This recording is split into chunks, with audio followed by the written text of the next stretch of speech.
بناتي الأمارات عاملين ايه؟ يا رب تكونوا بخير. الدوناتس من الحاجات، أو الحلويات اللي الناس كتير جدا بتحبها، الصغيرين كبار. أنا يعني بدأت مشروع منه، وبجد هو من الحاجات أولا حلوة جدا وممتعة جدا في شغلها. أنا عن نفسي بحب جدا يعني أشتغل فيه، وهو برضو من الحاجات المربحة لأن هو بيرمي معاكي كتير. ف يعني هو عاد طبعا، يعني هو سهل، بس هو يعني نتيجة لتجارب كتير بقى و... يعني مرات كتير قوي عملت فيها الدوناتس. وصلت النتيجة، يعني حبيت ان انا اعمل بيها فيديو، لانه النتيجة كانت مرضية جدا بالنسبة لي وبالنسبة للاوردرات اللي انا طلعتها منه وللناس اللي دقيته. انا مش بغير المقادير بتاعتي، المقادير واحدة. فكرة بس تكنيك الشغل والتخمير، هي دي اللي فرقت معايا جدا يعني. وهوريكم اول مره كنت عامله فيها الدوناتس، واخر مره اللي هي بدات اطلع منها اوردرات، وهي الحمد لله يعني الناس كتير عجبتهم. انا هنا بدايه طبعا بعجن بلبن، او ممكن تعجني بنص لبن ونص ميه، مفيش مشكله. ومعلقه خميره ومعلقه سكر. بدوبهم كويس جدا مع بعض، واللبن عندي يكون دافي نوعا ما يعني. وبغطيهم وبسيبهم على جنب. بالنسبة للدقيق، يعني عادي أي دقيق متعدد الاستخدامات. دقيق اللي بنجيبه سايب من عند العطار، دقيق من السوبر ماركت، براحتك خالص عادي. كله هيشتغل معانا. أنا هنا هنخل المكونات الجافة معايا عشان أنا بحب جدا أنخل الدقيق في اي معجنات، يعني بيفرق جدا برضو في الطعم، ودي اول تركية. هنضيف بقى مع المقدار اللي انا هعمله 4 كوبايات معيارية دقيق. تمام. معلقتين من اللبن البودر، معلقتين من السكر البودر، وربع معلقة من البيكنج باودر. مش بزود عن كده علشان الدوناتس معايا ما يشربش زيت. تمام. وذرة الملح بتاعتنا. هنقلب بقى المكونات الجافة بتاعتنا كويس قوي مع بعض. وهنحتاج كمان لبيضة. والبيضة تكون في درجة حرارة المطبخ، ما نكونش لسه مطلعينها من التلاجة، ودي برضو من التركات المهمة جدا. طبعا هنحط الفانيليا بتاعتنا علشان البيض، وهنحط يعني نص معلقة من الخل، هيفرق برضو في قوام الدوناتس. تمام كده. بعد ما قلبت البيضة مع المكونات الجافة، هجيب بقى الخميرة بتاعتي اللي انا كنت ركناها على جنب مع اللبن. وهبدأ بقى اعجن زي ما انتم شايفين. العجينة طبعا هتبقى بتلزق في الاول، بس طبعا العجن ده من اهم برضو اسباب نجاح الدوناتس. اعجن كويس قوي، اخدم العجينة كويس جدا. عندي عجان يعني مش اقل من 10 دقايق عجن، ما عنديش يبقى تمام، هشتغل بايدي زي ما انتم شايفين كده، مفيش مشكلة، والنتيجة هتطلع معايا برضو تحفة. تمام. يعني بعد ما المكونات بتختلط نوعا ما معايا، بزود بقى 70 جرام من الزبدة. الزبدة برضو في درجة حرارة المطبخ، ما تكونش سايحة. ما ينفعش اجيب الزبدة اسيحها على النار واشتغل بيها، لا، انا بكون مطلعها برضو قبلها بوقت، هي والبيضة.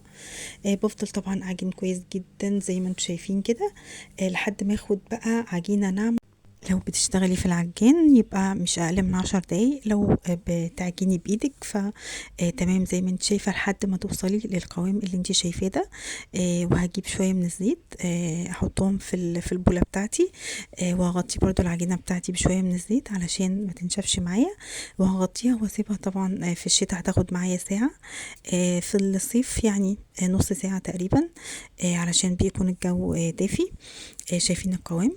نتيجة الدونتس بتبان في العجينة من قبل ما اشتغل فيها اصلا.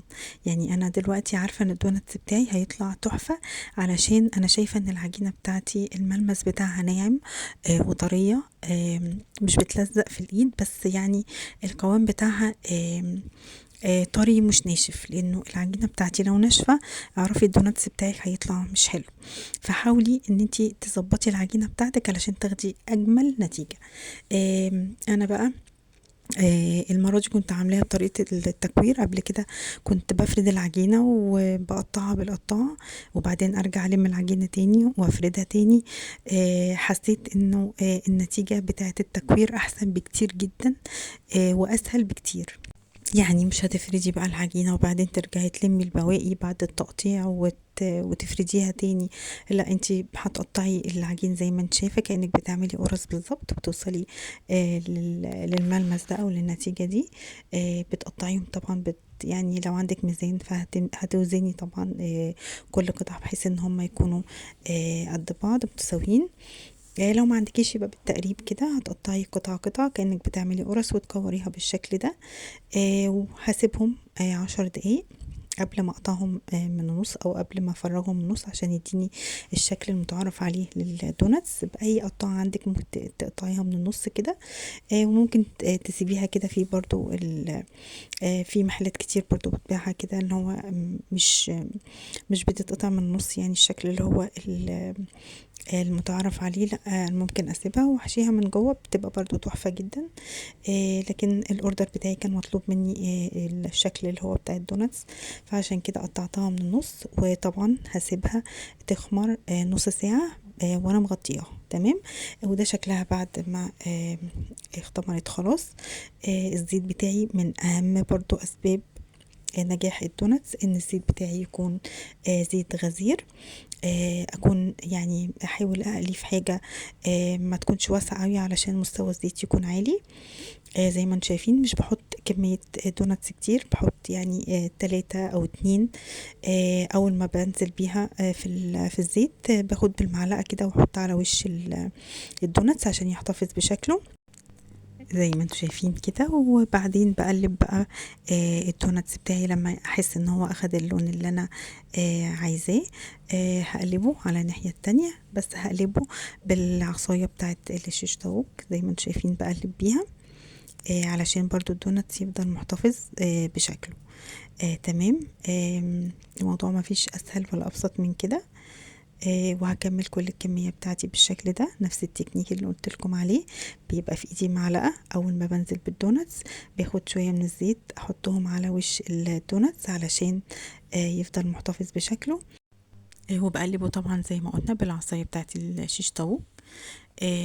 يعني هو مش بياخد معايا تقريبا في الزيت اكتر من دقيقتين لحد ما اوصل للدرجة دي. وطبعا درجة الحرارة بتاعة الزيت لازم تكون متوسطة، ما تكونش عالية قوي علشان اضمن سوا الدوناتس طبعا من جوه. تمام. عايزة اقول لكم ان النتيجة بتاعته كانت تحفة. العجينة بتاعته قطنية تحفة قوي، مش شاربة زيت. كل اللي داقه بجد اعجب بيه جدا. يعني النتيجة حلوة. اتبعي التريكات اللي انا قلتلك عليها والتكنيك بتاع الشغل بتاعه، هيطلع معاكي اجمل دوناتس ممكن تاكليه. تمام كده. احنا طبعا بعد ما خلصنا الكميه بتاعتي كلها، ده طبعا كان اوردر، فيعني التوبنج بتاعه هيكون تبع الطلب. يعني الاوردرات طبعا يعني الناس هي اللي بتحدد التوبنج اللي هتحطيه على الدوناتس. تمام. لكن لو انا لو عاملاه للبيت يعني، او يعني عاملاه لحد من الضيوف او حد من اصحابي او هادي بيه حد، فطبعا دي بتكون حاجة اختيارية او حاجة حسب المتاح عندي. انا طبعا لانه الفيديو ده كان الاوردر، فكان مطلوب مني لوتس، كان مطلوب مني كراميل، كان مطلوب مني وايت شوكليت، كان مطلوب مني دارك شوكليت. زينت طبعا بمكسرات. حطيت برضو زودت على الشوكليت صوص الموكا، حطيت على الوايت شوكليت صوص كراميل. اللوتس يعني كسرت شوية من البسكوت وزينت بيهم او حطيت بسكوتة كاملة.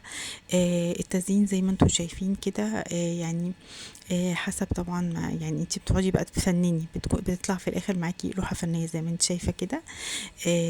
وبجد الموضوع حلو قوي وممتع جدا. انا عن نفسي بحب جدا الشغل في الدوناتس. وهو حاجة من الحاجات اللي بجد لو هتعملي منه اوردرات فهو حاجة مربحة، وكمان يعني شغله مش صعب. لو يعني جربي مرة واتنين وتلاتة لحد ما توصلي للنتيجة المرضية، او للنتيجة اللي انت حاسة ان هي تقدري تطلعي منها اوردرات وانت واثقة من نفسك. ف يعني انا بشجع اي حد ان هو يعمل دونتس ويعمل منها مشروع.